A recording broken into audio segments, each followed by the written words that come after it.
Hi, everyone. Thank you for joining today's webinar. My name is Isabella Barriga. I'm an engagement specialist for Global Forest Watch, and I'll be your host today. Today's webinar, we're featuring diverse voices from the Global Forest Watch community. These are women changemakers that we identify that are working at the intersection of forest monitoring and forest protection across many other sectors. So really excited to put together an amazing panel today, and we're going to have a great discussion. Next slide, please.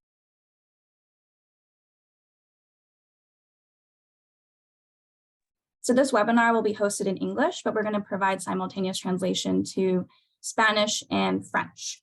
So you're able to select the language that you would like to hear today's webinar recorded.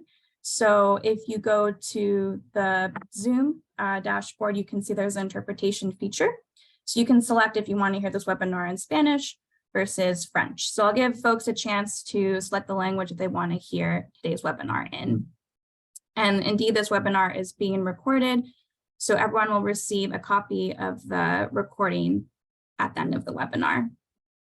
We'll also be taking questions throughout the webinar. We'll have a dedicated time at the end for questions from the audience. So please, if you have any questions or comments you want to submit, you can submit it through the Q&A button. So I'll give folks a chance to join and select the language they want to hear today's webinar in.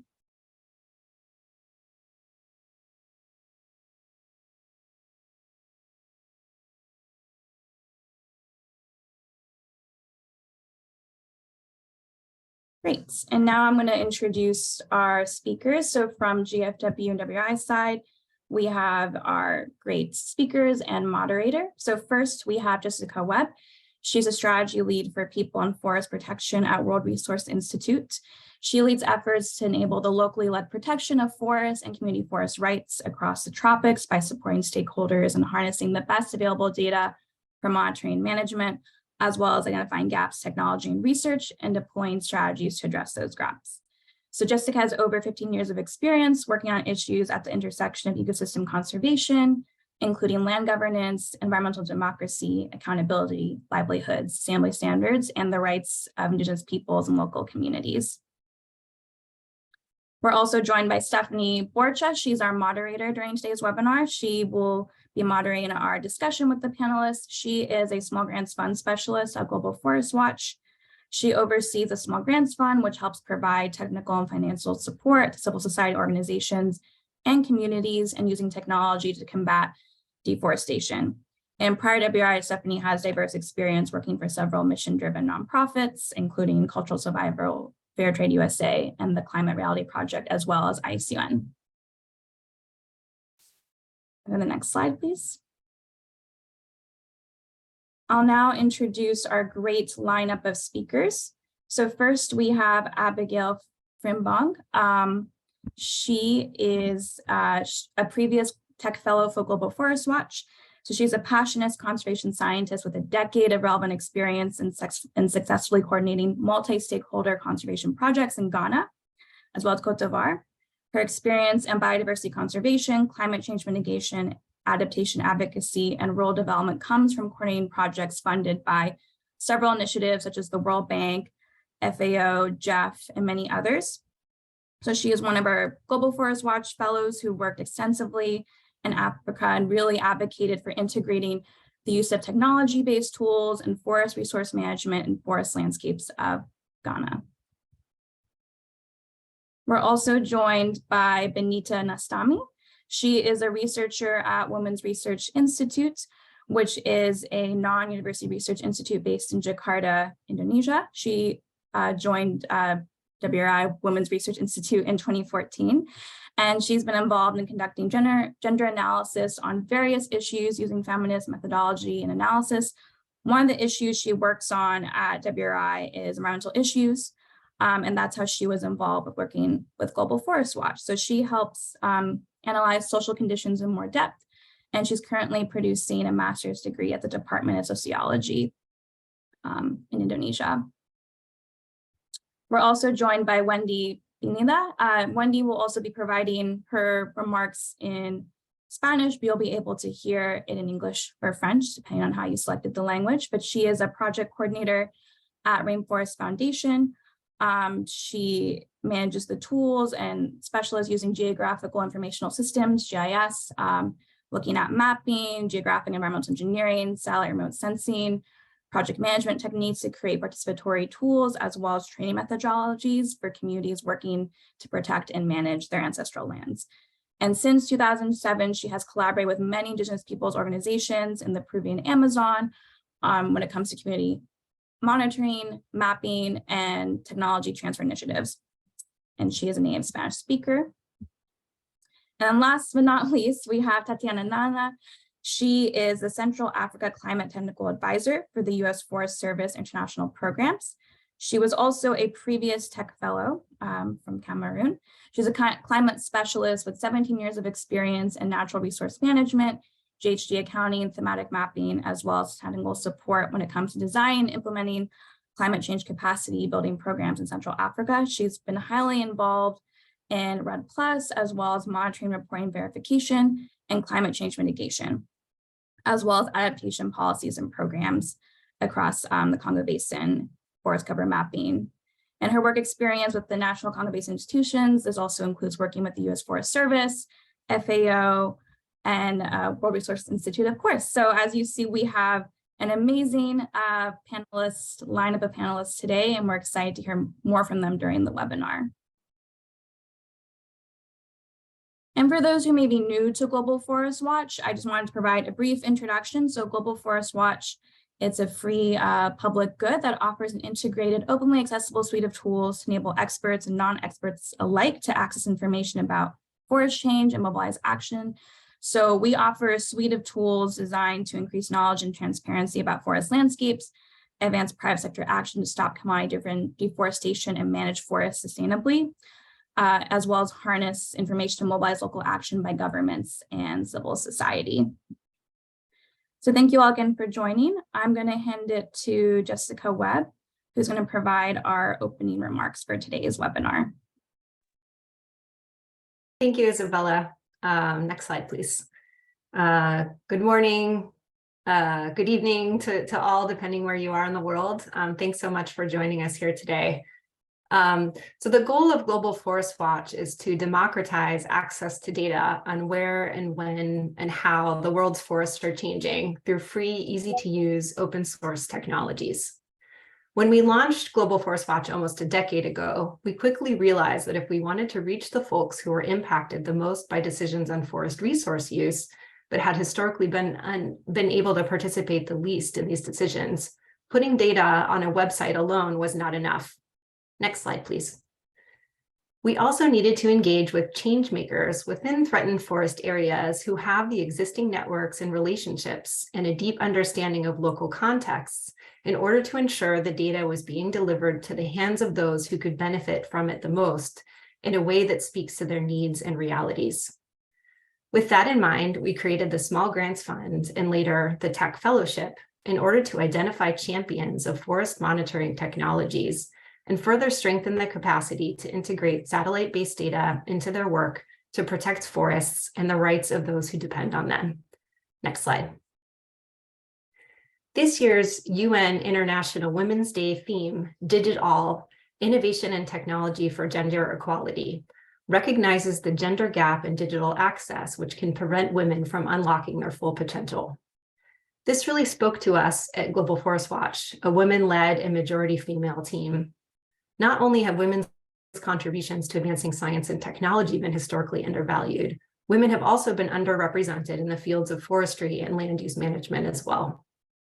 This year's theme offers a perfect opportunity to feature some of the amazing women who we've had the honor of working with over the years through the Small Grants Fund and Tech Fellowship in integrating innovative forest monitoring science and data in their own work and bringing that information to others in ways that create impact. The women featured here today all stand out as exceptional leaders in increasing digital access and the impact of applied technologies. Thanks to Abigail, Benita, Wendy, and Tatiana for taking the time to share some of your insights with us. And thanks to you all in our audience for joining us online today to learn from them and celebrate their successes. Back to you, Isabella. Thank you. Thank you, Jessica, and thank you for that great introduction, kind of explaining what brought us all here today. So with that, I'm going to line up our first speaker. So Abigail, the floor is yours. Hi, Isabella. Hello, Isabella. Hi, Abigail. We can Yes. proceed to the next slide, please. Okay. Many thanks for today. Good afternoon from Accra, Ghana. Good morning to the rest of the world, and good evening to all others. It's such an honor to be in your midst this afternoon. And my name is Abigail Frimpong. It's such a privilege to be part of this panel this day. And thank you.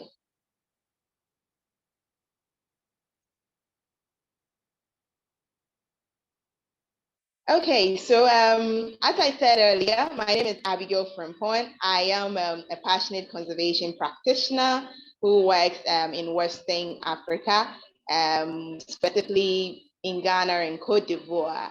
I have close to a decade or a little over a decade experience working in biodiversity conservation, climate change related projects, as well as rural livelihood improvement events and activities. Abigail, I would say, started this whole journey from 2011 whilst I was still a graduate student at the Kwame Nkrumah University of Science and Technology. And thanks to a wonderful mentorship I enjoyed from my mentor, that Mr. Prosper Entwibuesiakon of Arusha, Ghana, I had the opportunity to be introduced to what conservation is all about and what role I could play as a woman in this very vast area. It's always exciting to be part of programs and projects that tries to help improve ecosystems, tries to help improve their livelihoods, and also promote sustainable supply chains, most especially in the cocoa supply chain. I think my excitement with conservation deepened when I had the opportunity to also work at the Ministry of Lands and Natural Resources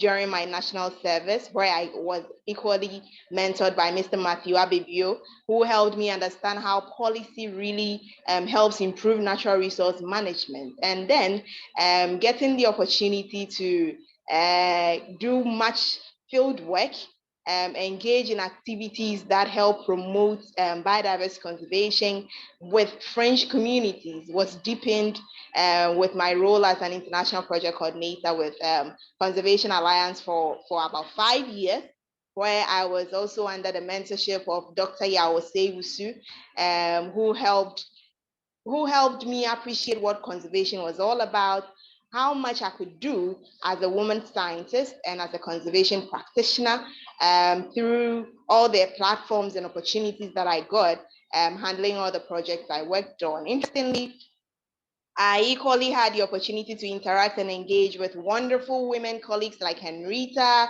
like Ernestina, several others, Astrid, several others that we've been with on this journey. It's exciting to be here this afternoon to share what I've done over the period with regards to the use of satellite imagery and technology in supporting local communities improve their forest monitoring efforts.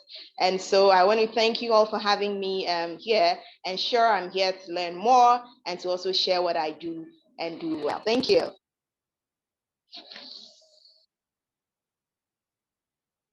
Great. Thank you, Abigail, so much for that introduction. It was great to get to know you more, and we're going to talk more about your experiences throughout the Mari discussion. Here are just some photos that show Abigail in action.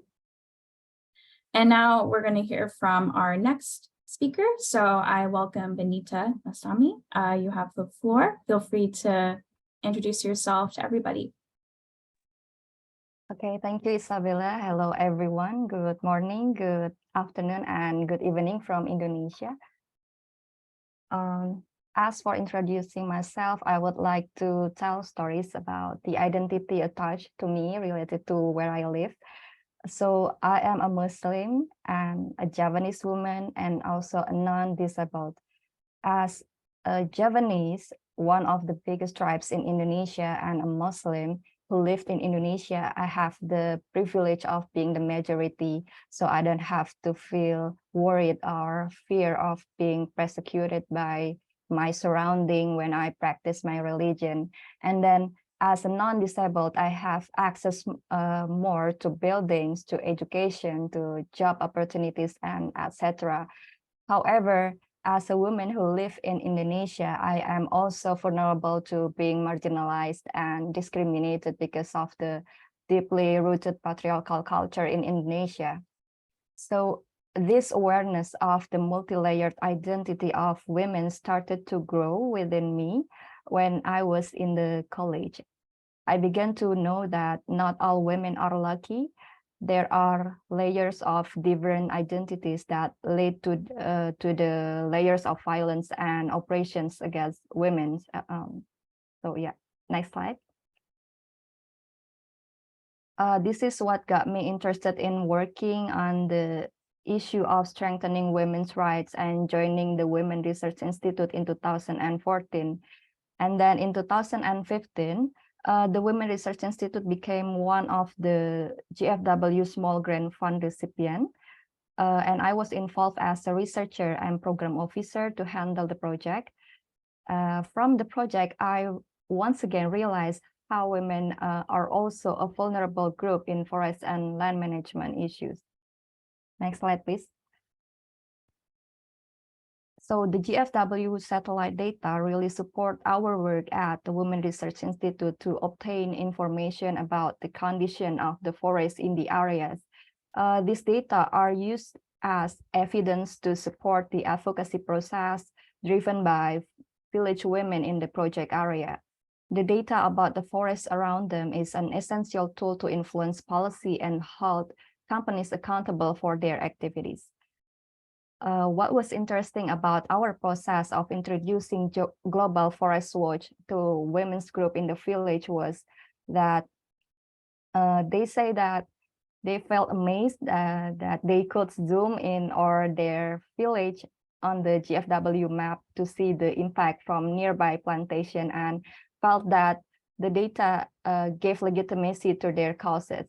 I think this is one of the indication that their awareness of their important role in monitoring forest condition to support the fulfillment of their rights has increased. I think that's all. My introduction. Back to you, Isabella.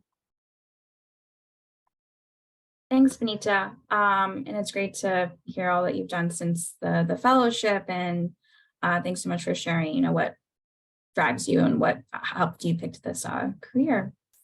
With that, we also have our next speaker lined up. So I'm going to give Tatiana the opportunity to have the floor and introduce herself.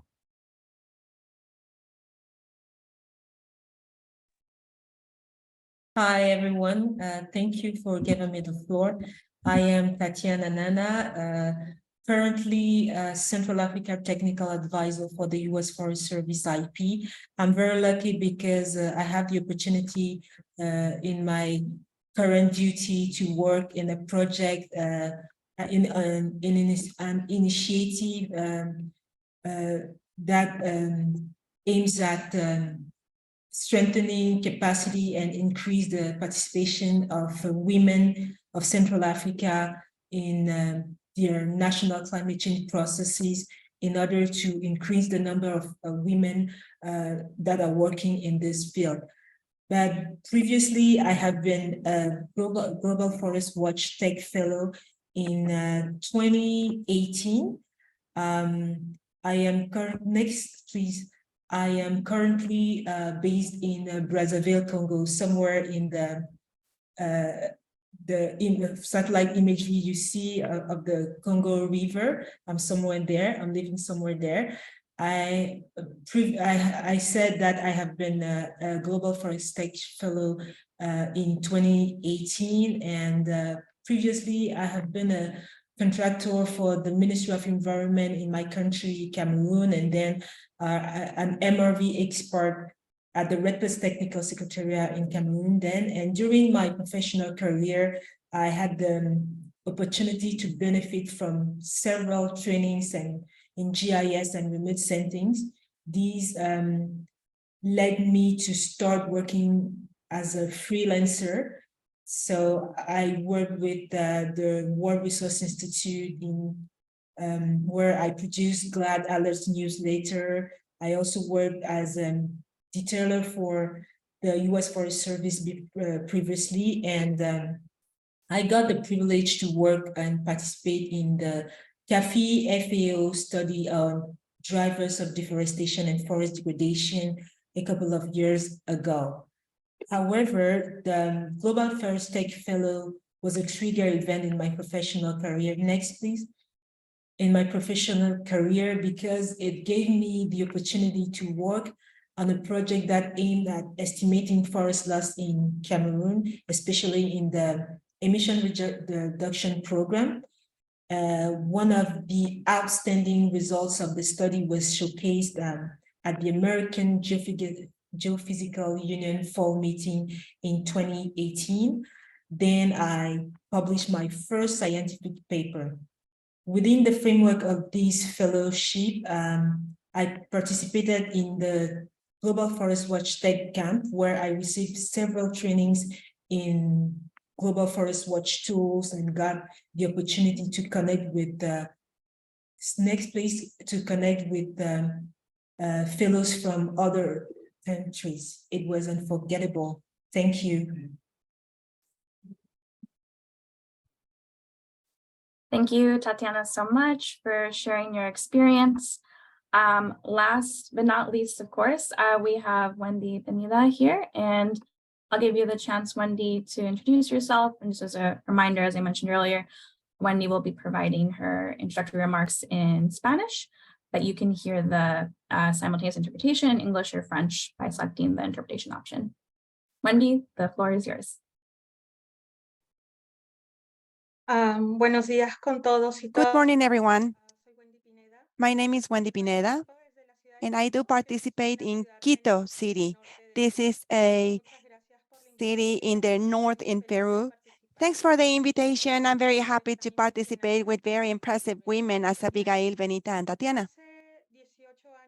18 years ago, I worked with the Amazonian indigenous movement, strengthening capabilities and transferring technology to make easier the development of evidence, management of different numbers of this territory, and some indicators and are a priority for documenting in order to implement rights.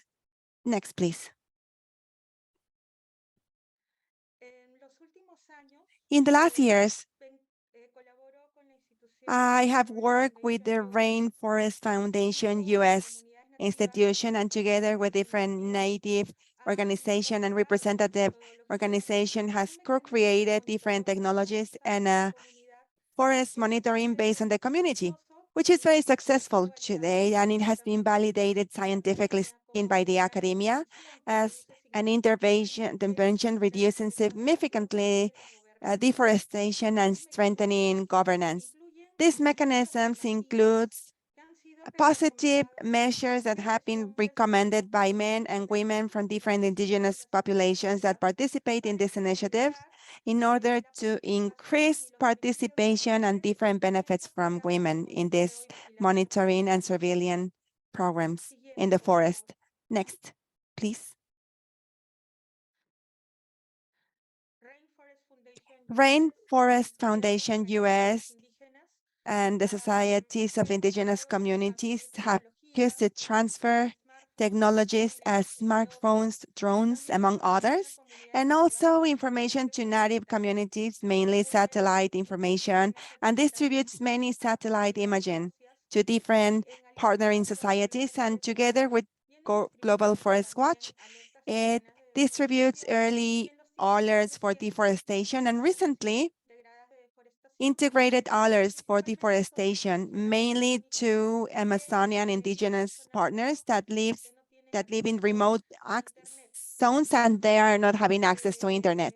And therefore, we complement and strengthen their traditional surveillance and monitoring systems in the forest. Next, please.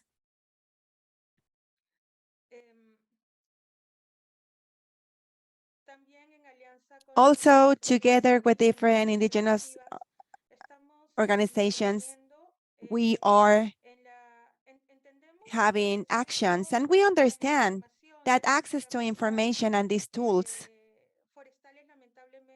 unfortunately, do not reach native communities that own forests. So we are working to hand this information and technology, this knowledge to different indigenous communities in order to make all this gathering of indigenous and geospatial knowledge all together. So we are building now and implementing centers for satellite information for indigenous people that are located in the Amazonian cities and also in different native communities that are remote in the Amazonian and that are bringing answer to different demands of forest information. Many of these centers, some of which they are having internet, we are using Global Forest Watch to empower communities with monitoring, measuring, satellite reporting of different numbers in their territory, and also improving their knowledge of the owners of indigenous forests regarding the different information of their territories in order to mitigate climate change and also other ecosystem problems. Also, this early alerts sent by the platform allows the populations to activate early answers in order to prevent deforestation.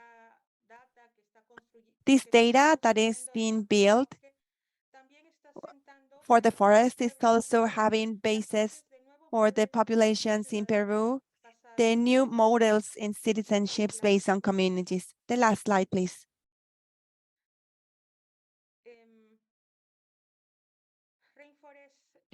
Rainforest, together with different communities, is researching and investing, and this word is very important because it's not only enough making researches, we also need to invest gender basis, and it's very important to improve participation of women in the Amazonian, indigenous women in different levels.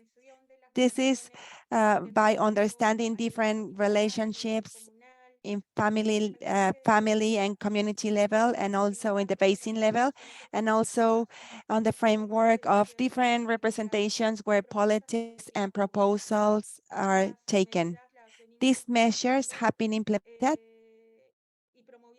and we are promoting this many women, and in the team there are many proposals from the communities, but also many co-workers that are trying to have a good participation in this community proposals. And also by working together, women and men of indigenous people, we are able to improve results in protecting and defending the populations, indigenous populations' rights. And thank you very much for listening to me and for inviting me today. Thank you, Wendy, so much for your introduction and sharing more about your work. At this point, we're going to queue up our moderated discussion, which will be led by Stephanie Borcha. So we'll remove the slides so everyone gets a chance to see the speakers, to make it a bit more of a informal conversation. Well, while that's queuing up, I'll give Stephanie a chance to take the mic, and she'll walk us through our moderated discussion. And just to provide an overview of how this is going to work, we'll have a few rounds of questions that are specifically targeted to speakers to give you a chance to learn more about their work and dive deeper into some of the things you heard about in their introduction. So we'll give a chance for speakers to address this round of questions, and at the end, we'll take questions from the audience. I see we're already getting some comments and questions via the Q&A button, so feel free to continue to send your questions. You can note who you would like the question to be addressed to, or if you'd like the question to be addressed by all the speakers. I'll hand over to you, Stephanie, if you want to get our moderated discussion started in just a bit. Yeah, thank you, Isabella. Hello, everybody. As Isabella mentioned, my name is Stephanie Borcha. I am the Small Grants Fund Specialist here at WRI, and it is my pleasure to be here today with this amazing group of panelists. These are all folks that were part of the SGF, also known as Small Grants Fund and Tech Fellowship, before my time. So I am really looking forward to learning more about their experiences along with you all in the audience today.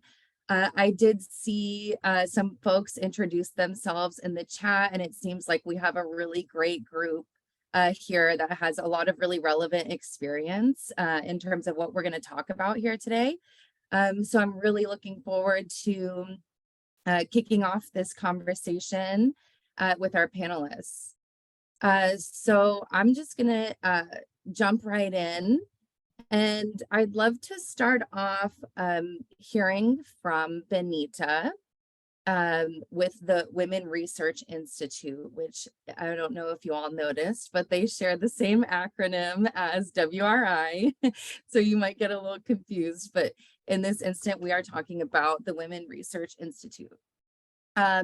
So Benita, you spoke a little bit about this in your introduction, and I would really love to hear more about the great work that you all did in raising awareness on the impact of fires on public health and how this particularly impacts women. And then additionally, I'd love to hear about the outcome of women's involvement in the fire monitoring groups that were created from your work. Okay, thank you, Stephanie, for the questions. So the project of GFW that we implement in Indonesia basically was a follow-up to our previous research regarding the impact of haze on women's life. So regarding our research, the impact of haze on people's health is disastrous. And in that situation, women and children were the one who suffered the most. One of our findings said that due to the constraints of the accessibility and mobility faced by women with children, there is only 0.007% of the baby and child population in Pekanbaru City in Riau, Indonesia, who access the evacuation pods. So it is a very small group of people who can access the evacuation pods. In line with those findings, we felt that it was important to strengthen the community capacity to analyze fire more granularly by utilizing GFW tools, so that we took the first step to introduce GFW through education media, and then we consulted with the community regarding suitable media to promote GFW, and then they recommended comics and video as the media. After disseminating the comics and video, we noticed an increase in public awareness and community resilience, as I already mentioned before. They began to realize their important role to start initiative and advocate for more sustainable forest and land management. For example, as for the outcome, like you asking before, one of the successful advocacy efforts driven by women using GFW data happened in Pungkat village in Riau. So we held advocacy capacity building for women in the area. Together with the women in the area, we identified cases specific to women that were related to the environment and change in forests in their surrounding areas. So in Pungkat village, forest areas that were once people's source of livelihood have been converted to oil palm plantation. However, the presence of companies did not necessarily help the local people to prosper. So the people of Pungkat village face problems, among others, limited access to clean water, air pollution, and poor infrastructure, which is, in the end, it hampered to the fulfillment of the women basics rights. So during our program, the people of Pungkat village decided to focus on the fulfillment of women's reproductive rights as their advocacy goal. And then In the end, the people succeeded in encouraging the health office of their district to assign a midwife to the village to make reproductive health services close to the people that need them the most. I think that's all my response. I'm giving back to you, Stephanie. Thank you. Thank you so much, Benita. Yeah, it's really cool to hear about the gender lens that you all brought to the impacts of wildfires, like especially in terms of livelihood and all of these things that we don't necessarily think of when we're talking about wildfires. And I really commend you all on the creation of the comics. I thought that was a really great idea to make this information accessible to the public, and clearly it had really great results. And I'm sure you saw it in her initial slide, but we'll also share some links so you can go and check out the comics yourself. They're all in Bahasa Indonesia, but it doesn't take away from the effectiveness of the comics at all. They're very engaging and really interesting. So thank you so much for sharing more about that. It's really cool to hear the details of how you all approach this problem from such a multi-dimensional lens. So yeah, thank you, Benita. So I would love to turn it to Abigail now. Abigail did some work creating a community resource and management area in the Western region of Ghana. So Abigail, I was wondering if you could tell us more about your experience with these trainings and supporting this area, and you could even tell us more about what exactly this area entails and how it was created. Okay, thank you so much, Stephanie, for this opportunity. I just want to say that my work has extensively been involved with local French communities who predominantly depend on forest resources for their livelihoods. Majority of these people are predominantly cocoa farmers, and so it was important that their actions and activities sustain the forest resources which they live by. Interestingly, in 2019, when I had the opportunity to be selected as one of the 4 Africans for the Global Forest Watch Tech Fellowship.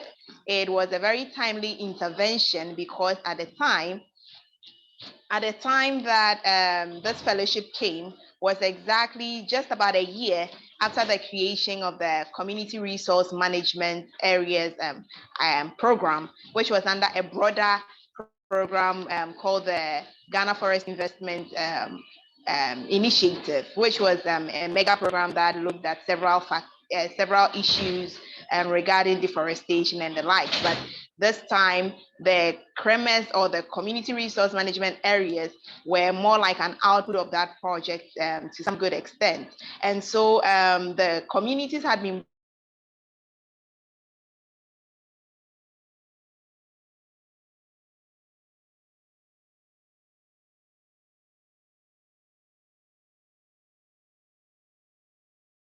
We'll give it a second and see if Abigail comes back on.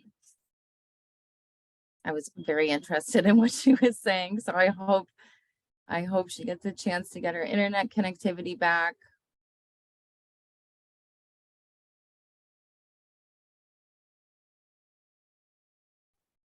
Okay, well, for now, let's move on. And if Abigail comes back on, we'll be sure to jump back to her because I want to make sure she's able to finish what she was saying, because I don't know about you, but I was very intrigued.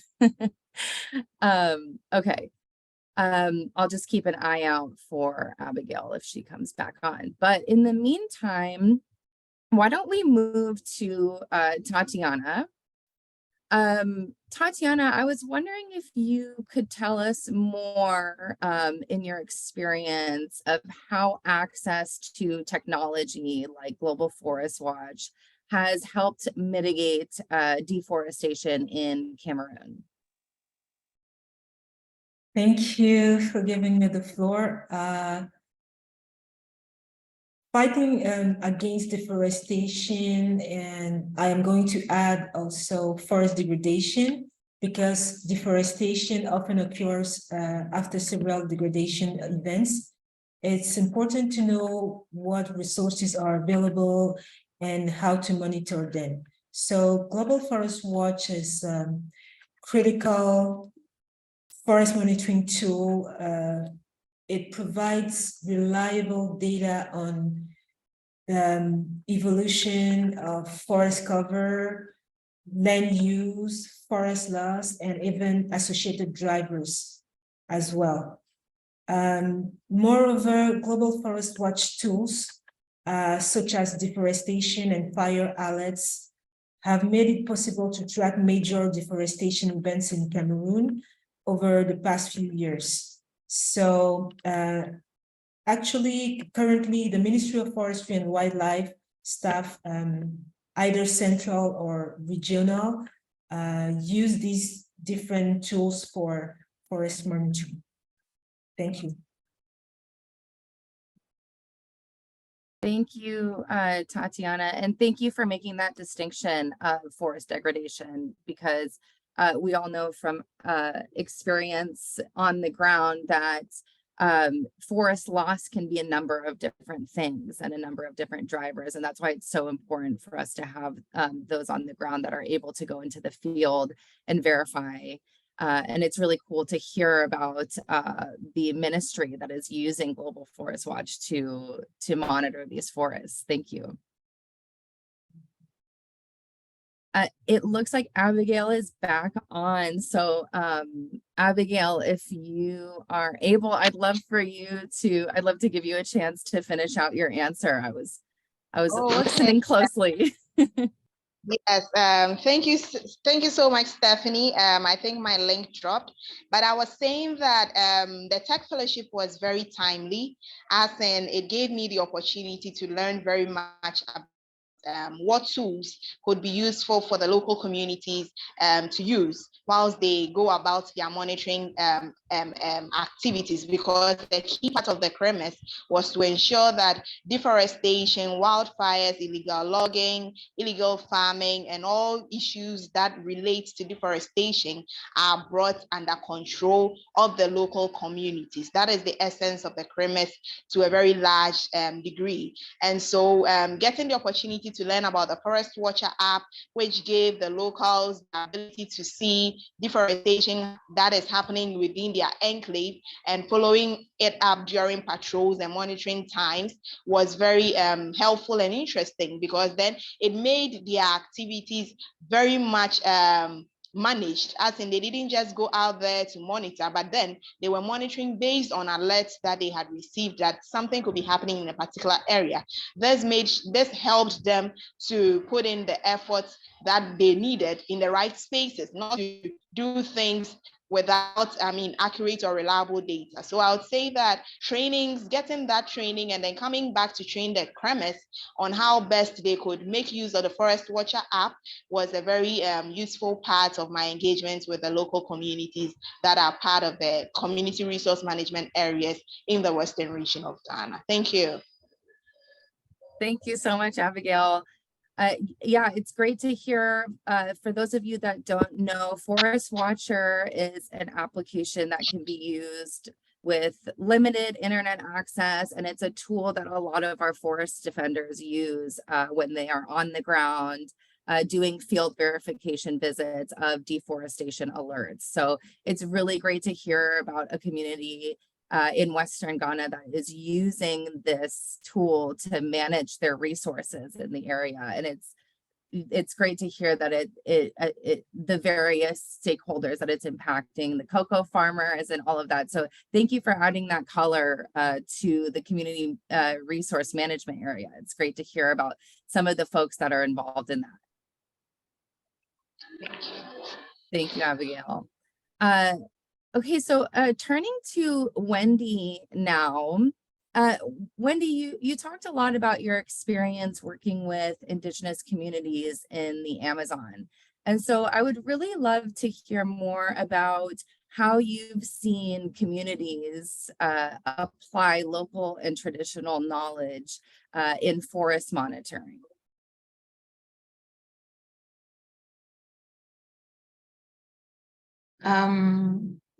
Gracias por la pregunta. Thank you for the question. I'd like to start by saying that the data that we obtain from platforms is very important and has helped change the way in which Indigenous peoples and specialists alike are able to conduct the study of forests. But it is also important to understand the limitations that these tools have. And this information, this geospatial information cannot be fully understood without the information that comes from beneath the forests. So we have the forest cover, but underneath that, for Indigenous peoples, there are information and knowledge flows and relationships that take place there. And this goes beyond just identification of trees or conducting census processes, but we have also understood how these are peoples that have the knowledge and the capacity to describe how these forest conditions interact with other conditions to create biodiversity and provide life to endemic factors that as specialists, it's hard for us to map or to predict. We are not as closely in contact with them. Working with them has taught us that activating the knowledge of women in the monitoring and reporting projects by Indigenous peoples is important, especially in local agricultural borders, where the women have vast knowledge on practices that may have an impact in slowing down deforestation, but also in recovering the forests that have been degraded already. Last week, we were conducting a workshop with a village, and there was a woman. We were looking at a map of their territories of untouched forests, and one of the monitors pointed out that the map was identical or very similar to cartographic and zoning works of the community, of the indigenous community.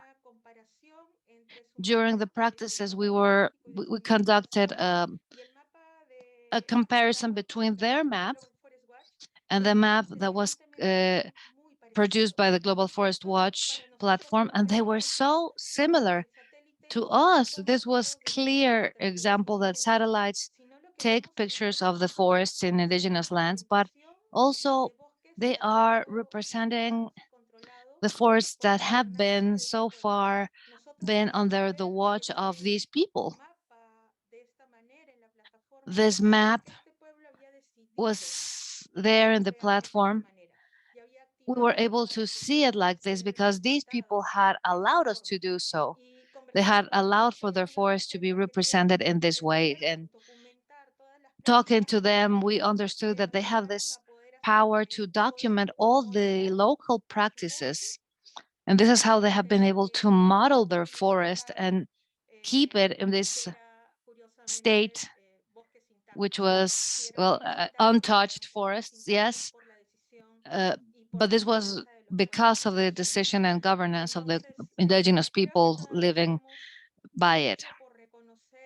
So there's a long way to go still in recognizing the knowledge of indigenous peoples and especially women.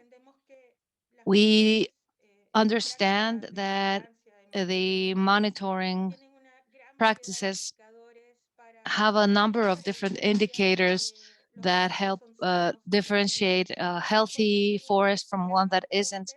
And this tool could be of great contribution to local degradation studies. Indicators of indigenous women on degradation, or what we know as degradation, are much more robust. We have also learned that they have their own comparison standards to categorize a forest, but also to categorize what is not a forest. And more than, or going even beyond the knowledge for the identification and description that they have the knowledge to manage and control these spaces. Information that we are unable to pull out from just geospatial data. Thank you.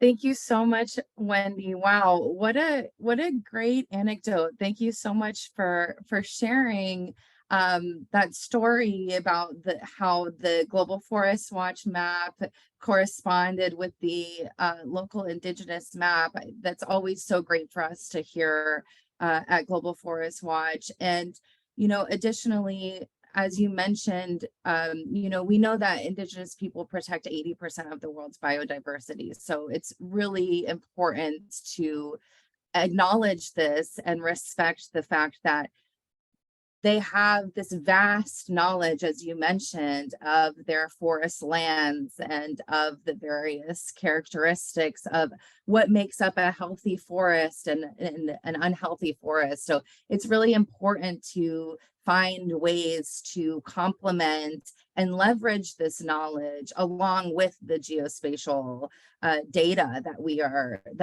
talking about here today. So I really appreciate you providing your perspective on that. This is an issue that is near and dear to my heart. I think there is so much important knowledge that Indigenous people hold that it's really important to leverage in all of our collective work towards conservation and forest monitoring and protection. So that was a really great summary. Thank you so much, Wendy. And along this same track, I'd love to hear from a different perspective around the same topic from Benita in Indonesia. So a different regional perspective about, Benita, if you could tell me about the role of local and traditional knowledge in fire monitoring and the work that you've done. Can you tell us about, a little bit more about why this is important and how you've approached combining local knowledge with global data on Global Forest Watch? Okay, so in Indonesia, the community for generations has been familiar with the method of clearing land by burning it. This is done because the community believed that burning land could produce the elements that can increase the nutrient contained in the soil. So we are at the Women Research Institute think that it is important to acknowledge this local value. And then we conducted the assessment before we approached the people and introduced the Global Forest Watch. We figured out that Global Forest Watch and the local knowledge can come together to promote more sustainable forest and land management. That's why in the early warning system that we proposed to the community, we suggest that the community chair verify the fire alert that they receive before taking an action. So the community can make sure in advance whether the land burning occurred massively on a land area of more than 2 hectares, occurred in occasion areas, or only land burning that occurs in community gardens with a total area of less than 2 hectares. So we think that this action is important to undertake to anticipate the criminalization of the community of practicing their local knowledge by burning the land, and also to promote more sustainable land and forest management. I think that's all my response. Back to you, Stephanie. Thank you, Benita. Yeah, this is so interesting to hear about from you, because this is something I'm also familiar with in the States. The Native American communities in the States also struggle with this conflict of their traditional knowledge of what they call prescribed or cultural fires as land maintenance and a forest management technique. But the law thinks otherwise because it creates, carbon dioxide and all that, but it's actually a preventative measure. And, I know that at least in the States, there's a lot of work now being done to kind of like reverse a lot of the impacts that this has had on the now magnification of fires due to the suppression of this practice for so long.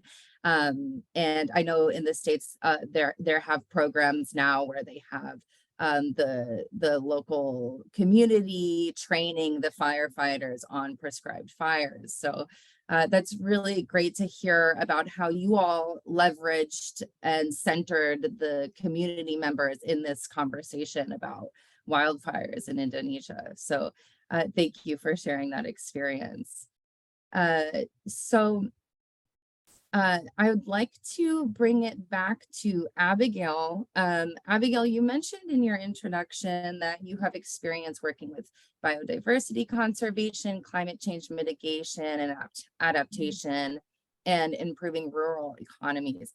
I was wondering if you could tell us more about the role of gender mainstreaming and behavioral change advocacy in your forest monitoring work. Okay, great. Thank you once again, Stephanie. I would want to say that from my experience in conservation work, I mean, the work is done with local communities right from the beginning. And so the essence of engaging all facets of groupings within the area you're working is a very essential part of any success of a project. And so for the Cremas initiative, I would want to dwell more on that. Gender mainstreaming has been a very key part of all processes that I've been engaged in when it comes to conservation initiatives. And here, gender becomes a very essential part because projects have goals, and if goals would have to be achieved, every member of the community where the project is being run has to play his or her role adequately for us to be able to achieve the kind of goal we are seeking out to achieve. And so gender, when you do not mainstream gender or you do not engage all groupings within the community, then you risk not achieving your goal. And so for me, in my experience, it's been a very helpful practice to ensure that all groupings within any community that we work with, whilst I was at Conservation Alliance, we ensure that women and youth are equally given as much opportunity to actively participate as much as men are allowed and engaged within any project. I would say that this is important because if a goal ought to be achieved, then all members of that community have to play their role. And so goals are also achieved based on decisions as to what needs to be done, how is it going to be done, who needs to do what. These are all salient decisions that are made in project implementation. And when you do not involve the youth, when you do not involve women, when you do not involve other vulnerable groups like disabled, the young ones and all that, then you risk not achieving your goal. And so, yes, gender mainstreaming is a very essential part when it comes to conservation here in West Africa, and especially in Western Ghana and then in parts of Cote d'Ivoire where I've worked. This makes advocacy a very essential tool that conservationists also need to use, because sometimes some of the gender inequalities are from some enshrined values and cultural actions and activities that have occurred over a very long time. You could get into a setting where men cannot have meetings with women. That is so respected because it could be a very cultural practice. But for us to be able to achieve consensus on certain objectives of a particular project, sometimes it's important to bring the women and the men together, add on the youth and the young people so that we can all agree on a particular goal and move forward. And for you to be able to achieve this, then you ought to go through your behavioral change advocacy very well to make sure that all parties are well informed, they make informed decisions to allow themselves to be brought together. If not, you're going to have a big issue. And so, yes, gender mainstreaming is important if we are to achieve the fight against deforestation at the local level. And for us to be able to get this, we need to advocate that certain practices that does not allow both men and women, as well as young people, to have their voice heard and integrated in programs, projects, and activities ought to be done away with if we want to see the kind of future we are all hoping to have. And so, yes, these are the things I can talk about when it comes to gender and behavioral change advocacy. Thank you. Thank you, Abigail. Wow, so much to say about that. Yeah, you touched on so many important points. First of all, I love how, you've detailed and really emphasized that, gender inclusion is a non-negotiable. If you're not including all members of the community, gender vulnerable community members, etc., then your project is not going to be a success.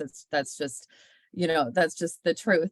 And I also really appreciate the fact that you've partnered it with behavioral change advocacy, because, any solution is not going to be just cut and dry, implement it, and then it gets done. There are embedded cultural values that need to be addressed, and various processes and the way that people do things in communities, and, all of these inherent biases or things that need to be addressed before, being able to actually mainstream gender. And these are all things that are very important to incorporate in the implementation of such a project that you were doing. So it sounds like you approached it in such a great way, and I really appreciate hearing all of your thoughts on that. That was really great to hear. Thank you so much, Abigail.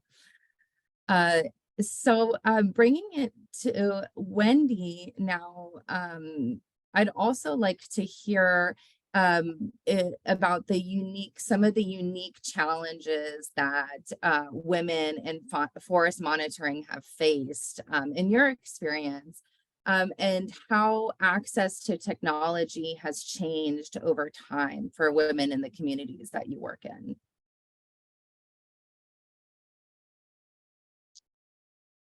Okay. El control físico de los territorios. Physical control and territories and forest control has always been a male dominance. Participation of indigenous women in surveillance actions and monitoring is also very far away from being equal. Women that have had access to these male areas have faced so many times to different critiques because of having these gender stereotypes that are already established.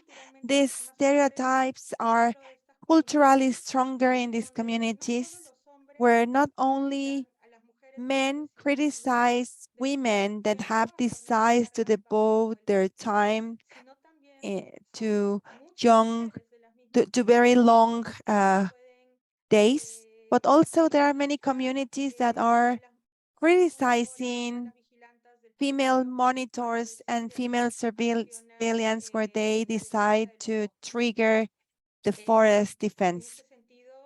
So in that sense,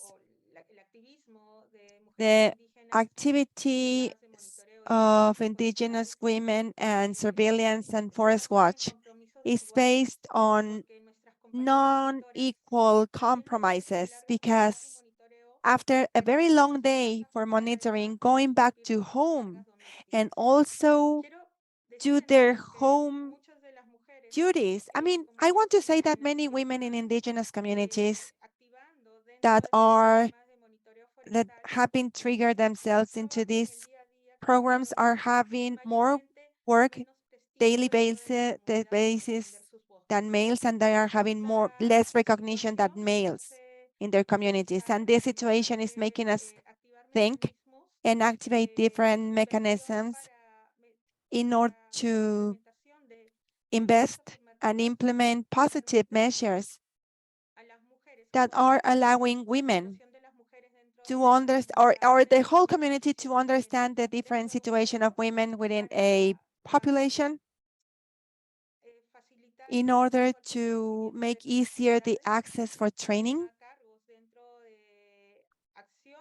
and also to have physical monitoring actions in the territory, and that they are also able to participate not only on the physical monitoring, but also on politics that are coming from decisions and information that is coming from the territory itself. Also, an area that is not frequently talked about is to give Indigenous women this differentiated intellectual control that they build. Maybe the most difficult for people that work in this area is to promote measures that are culturally accepted and that are not creating conflicts within the different populations. One of the recommendations, both for men and women,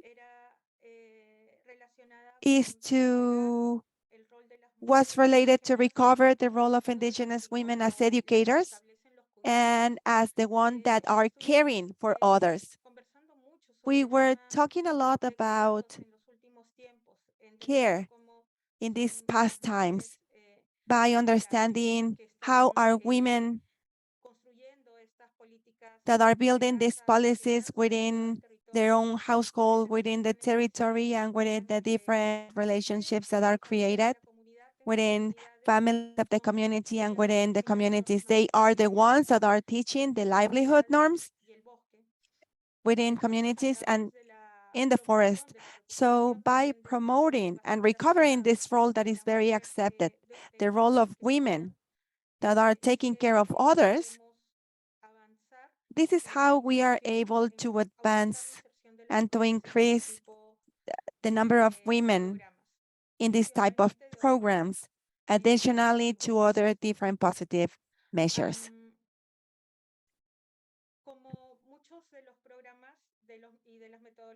Many other programs and methodologies that are being implemented in forests and in indigenous populations and in communities, we want to transfer and donate technology and information too. At the beginning, we were very aware that we were increasing the gap of women access to these monitoring positions. Before, it was very difficult that an Indigenous woman was elected as a monitor. And now, when we added technology that is an object of power, then we increased the gap and they were not able to participate or have access to a position or access to this technology. So in that sense, for us, this was very important to be capable to establish positive measures that imply specialized positions for women. We in the projects have Indigenous trainers that are transferring technology, and they show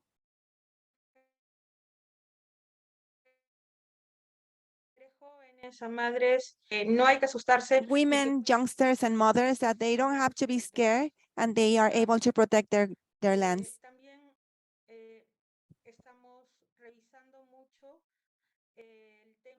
Also, we are trying to talk about the use and differentiated uses of technology of women.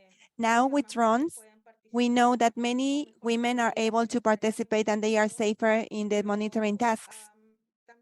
However, we are also learning that Indigenous women are able to build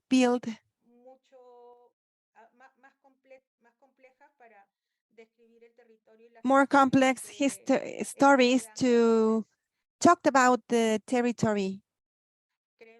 So we believe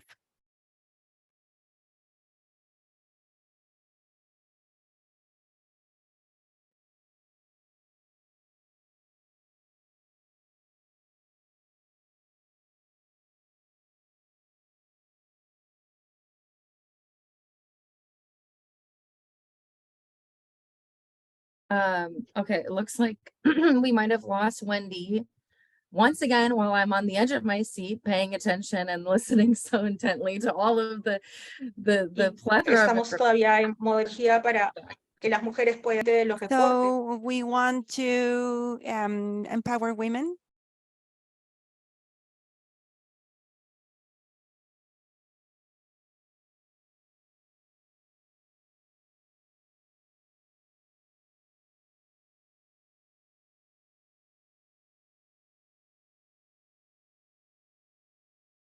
I'll give it a minute to see if Wendy comes back.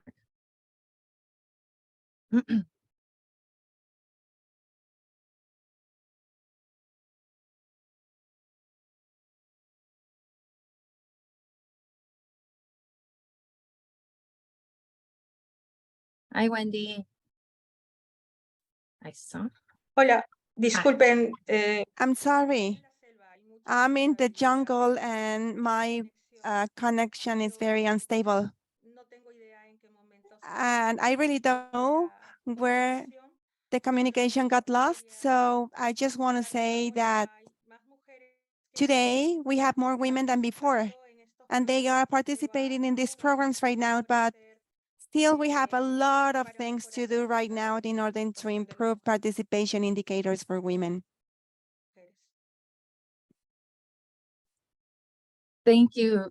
Thank you so much, Wendy. Wow, so many things that you touched on. I had to take notes to keep track of all of the things that you were talking about. Really quickly, because I know we're kind of running out of time, but I do want to make sure I kind of touch on the things that Wendy mentioned. Really great point about unpaid labor of women and raising awareness within the community for this. You know, I think this response did a really good job complementing Abigail's response earlier in terms of kind of offering Wendy's own specific examples of how they strategically worked with leveraging and positioning women in the project. So, for example, reestablishing Indigenous women's roles as educators is so important in terms of kind of establishing this really important community dynamic in terms of like getting this project to be able to execute and ensuring women's participation is honored and respected and heard. Also really great point about drones. We're seeing more of our small grants fund projects utilize drones. It's a really great way to participate in forest monitoring activities while ensuring safety, but also getting pretty accurate images of what is actually happening in the area of deforestation alerts. So a lot of really great points, Wendy. Thank you so much. So we're going to move on to Tatiana. Tatiana, as a woman scientist in your field, pretty well recognized, this is a field which has historically been male dominated. Are there any challenges that you've faced in the GIS, geospatial information, and remote sensing, monitoring, reporting verification field? A lot of acronyms. The second one, monitoring, reporting, verification, also known as MRV. Over to you, Tatiana. Thank you for giving me the floor. That's an interesting question. First, I don't feel like I am recognizing my field in the field of GIS and MRV, remote sensing. But back to the question, I will highlight that I was privileged to be raised up in a country where the education system is not it's favorable either for male and female children. But in my professional career, the main difficulty that I faced was, I would say, inherent to in the field itself, which is quite difficult. Remote sensing GIS are complicated. The methodologies are complicated and fast changing. But I have been fortunate enough to have good mentors who have encouraged me. And I also benefited from a lot of academic and professional trainings. I seize the opportunity of this audience to thank all national and international institutions that contributed to strengthen my capacities. Thank you. Thank you so much, Tatiana. That's really great to hear. And I'm glad that you've had so many mentors along the way to further your career. So I have one final question for all of you, which I would love to hear very briefly so we can make sure that we have time for questions. So I would love to hear if you could each briefly answer. What advice would you give to young women who are interested in pursuing opportunities in the science, technology, engineering, and math, also known as STEM, GIS, or forestry field? I'll kick it back to you, Tatiana, and I'll prompt each one of you once you're done. Thank you. I would strongly encourage women, students, and young professionals as well to go into science and technology, geospatial engineering, or forestry. I think women are naturally I think that women's natural abilities, they have a keen sense of observation and detail. They are meticulous and hardworking. All these make women well equipped for this kind of work. I advise them not to miss out on training opportunities, even if they are online and they are free. They should always keep abreast of new technologies, methodologies in the field, and keep up to date. And one last piece of advice I can't take credit for. It was given to me by a very wise lady, is to have mentors who will tell you what your strengths and weaknesses are, and humbly accept that they will correct your mistakes so that you can improve. Thank you. Thank you so much, Tatiana. Wendy, let's hear from you briefly.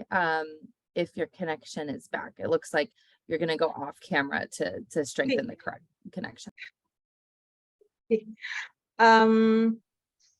Sí, puede ser bastante intimidante. Well, that it can be very intimidating to work in this field of science, technology, and that. But there are also many enablers that are required before accessing these spaces. This is something that is a source of fear, especially for the for minorities. But times are changing, and if there's one thing I can suggest is to not be afraid to go for it. And if you are afraid, that's okay, but find some challenges besides the training. There are also many networks of women who are there, who have been able to break into spaces like this. And unless we find a network that is going to nurture and support us, well, if we cannot find one, let's make one. There are so many women today here online joining us. Let's become allies. Let's support each other, not only for us, but for other women aiming to enter this space who feel alone and intimidated. There are so many of us. Let's help one another. Yes, agreed. +1 to networking and, do one thing every day that scares you. Benita, let's hear from you. Yeah, as we know that the information and technology sector that tends to seen as a male domain or field, so it's already it's already observed from varieties of study that women tend to enter the digital age later than men. So as a result, women usually discrimination when they are work in a sector that considered as the domain of men. So although now the gap and discrimination against women who working in the information and technology sector still exists, but this gap is slowly starting to narrow. So for young women who are interested in pursuing career in the information and technology sector or STEM, it is necessary to improve your digital skill and literacy, as well as be sensitive in seeing the digital gap between women and men, so that it is hoped that young women who are empowered in information and technology fields will in turn can develop a digital device that can close the digital gap between women and men. I think that's all from my Thank part. you. Thank you, Benita. Great point. And Abigail, let's end with you. Excellent, Stephanie. It's been such a refreshing afternoon, I must admit, and thank you to all of you for this wonderful opportunity. I just want to invite saying that for our young ladies out there who are considering which field to look into, I would, using myself as a case study, I would say that science is a very beautiful field that anyone who wants to have endless opportunities and who has the desire to go way ahead of themselves in a lot of ways, as in be able to do so much. I would encourage such persons to venture into science, looking at forestry, for instance, observing from my start from the university as a forest steward with Arusha, Ghana, moving on to the Ministry of Lands, to Conservation Alliance, currently just completed my MPhil in Biodiversity Conservation and Science, tells that there is so much that women can do within the conservation space, within the science space, whether you want to look at it in hard science or in whichever way. It is a very rewarding area. If you're a woman who is hardworking, who is passionate, if you possess the will and the capacity to make a change in our world today, then yes, I recommend you to join any STEM program that is available to you. The opportunities are endless, the rewards are refreshing, and I can tell you that yes, you'll be contributing to a very positive change in making our world a better place to live. Thank you. Thank you, Abigail. Wow, I am so inspired and motivated. What great responses. Okay, so I'm not going to waste any time in passing it back to Isabella for a quickly Q&A. I know we spent a lot of time on this conversation, but I learned a lot. I really enjoyed it. I hope you all did too. Isabella, over to you. Great. Thanks, Stephanie. And thank you so much to all of our speakers. I feel like we could have kept the conversation going even longer, but we appreciate y'all taking the time. And I've learned so much from our conversation. We can go to the previous slide very quickly. We received a few questions and comments from the audience. We'll have time to squeeze in one from Pranali Sinha. Here she says, "It is great to see women taking the lead in protecting the forests. My question to all presenters today is whether they have witnessed any specific social practice which makes women more concerned about forest conservation, and what makes women across the globe to take the lead in this initiative." So I invite any of our speakers to jump in if you'd like to address this question.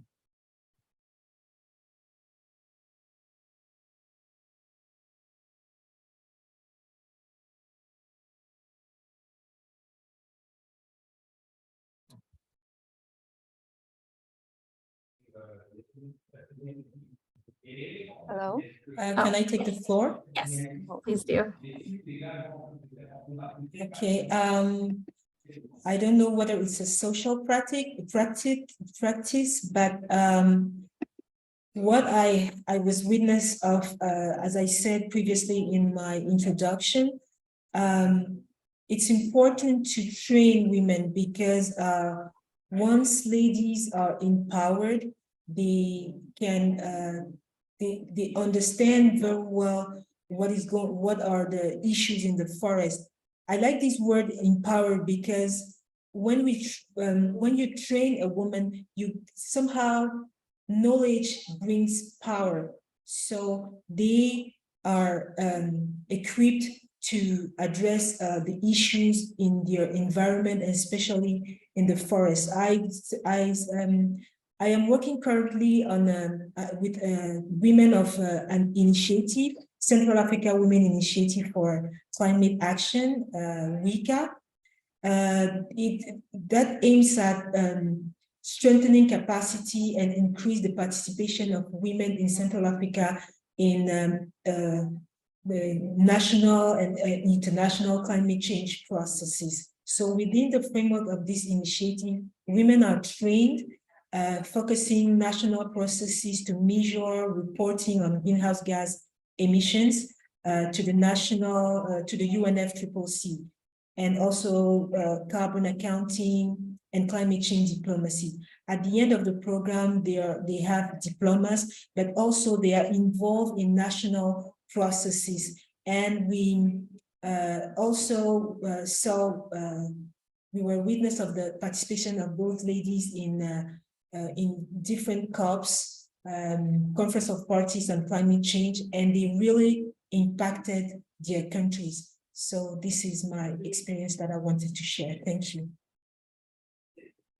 Thanks, Tatiana. Really appreciate you sharing. I know we're just at time and just want to be respectful of all the speakers' time and thank everyone who's been able to join us today. We want to go to the next slide. I know we had more questions and comments, but want to invite you all to get in touch with our speakers. So I've listed ways that you can follow our speakers today, as well as their contact information.